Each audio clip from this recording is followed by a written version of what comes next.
This is Katie Hunter from MMA UK. I'm here with the new lightweight champ, Tom Mearns. How you doing?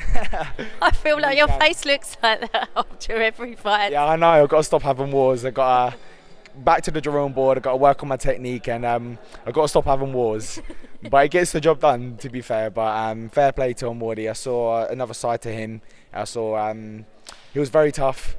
So I thought I was going to break him on the feet, and he was collected and patient, and I was probably hunting a bit too much. But no, very happy with the performance. I'm going to have to go home, reflect on it, and I'll have to learn and build from here. But just getting that win is going to help bring the next win in, and that is often the way. Tell me how much that win means to you. A lot. It's been the last couple of years have been so hard, and some of the fights on Cage Warriors, I feel like they could have went my way. But whether they did or didn't, I can't be resentful. I have to accept it for what it is, and I can only move forward. But unfortunately, sometimes it can be hard to get the next win in because you're chasing instead of going in there just performing. So now I've got this W back in the winners column on the Academy show. This title is like a symbolic representation of being the uncrowned champion in Cage Warriors, because I am going to keep pursuing this and I will become world champion. Lots of work needs to be done, lots of work, and I mean that. I will become world champion, but I have to never ignore reality. I have to make sure I build from there and have an honest look at the performance. It was great because we both pushed each other so hard, but I will tidy things up, tidy the boxing up, and be more patient and play it smarter in the future. But a war, the crowd does love a war. I do like a war too. So it was amazing to watch. It was amazing for the fans. But at the end, when they said it was a split decision and they read out that one judge had scored it 30-27 to him, what did you think? My heart was in my mouth. I'm telling you, we both jumped on top of the cage. I thought, we're gonna have to have a dance off for this now, because I knew it was too close, and I do believe I won because he was backpedaling for the second 2 rounds. He got a good takedown on the start, and that is his forte. So I managed to weather that out, and I had my own successes as well. He did feel incredibly strong, and I do feel him being at home. I could feel like an extra spirit from him, like a morale, like a kind of neurological boost. There was something more about him today than I've seen in the past, and it's probably what the fight meant to him. And of course, he had a big crowd and that for him, and I could feel the motivation from him. So I was struggling to find the breaking point. So I should sometimes play it more like a sport as well, instead of making it such a fight. But I did love it at the end. I put him on the fence and I said, you don't want this like I do on Wardy, and I was telling the truth. I knew I was telling the truth there.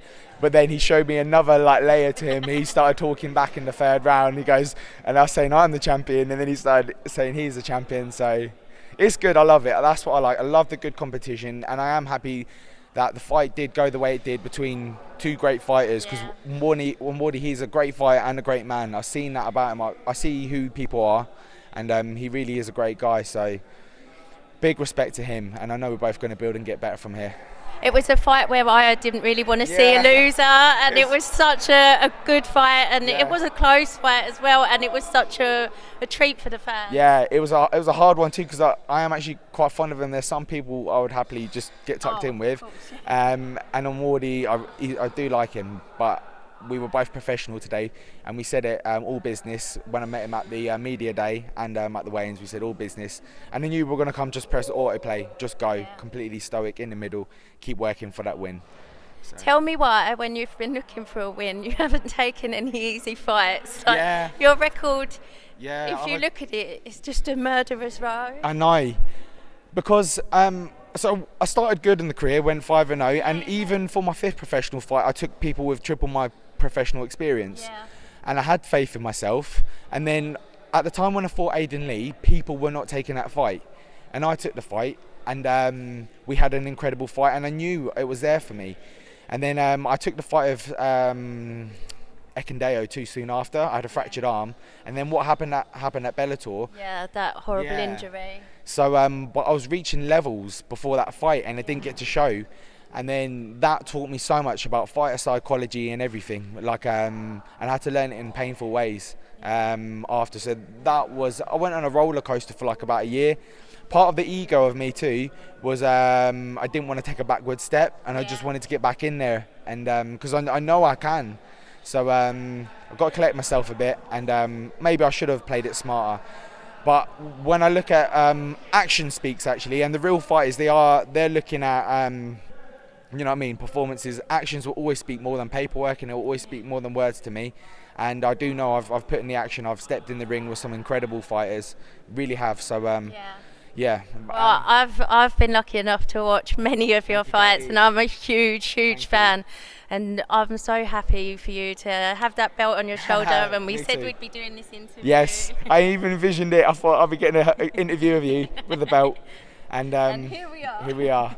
So I'm going to put my career on a trajectory. Just tip it up now and just keep going forward and keep improving, always learning. And I'm going to have to look for one way to give back to the sport as well, which I'm doing in Milton Keynes. I'm coaching in that now, so it's serving more meaning in my life instead of just being like a meathead getting in there. Do you know what I mean? Yeah. So. Yeah, 10 years though. I'm looking at 10 years. I'm going to keep fighting and I want to be active. So. Yeah. So could we see you on that Cage Warriors? Absolutely. I was going to say trilogy. It's just a double header, isn't it? In December? Absolutely. I said to Dan Frost, who's helped me so much leading up to this fight, how really the reward is the process for me now. I knew I was going to get the belt, but it wasn't about the belt. It was about truly being, about turning up to the gym. That's my reward. And just being the martial artist. So I will be on that card, and I have to improve and get healthy before then, and I will do that. Yeah.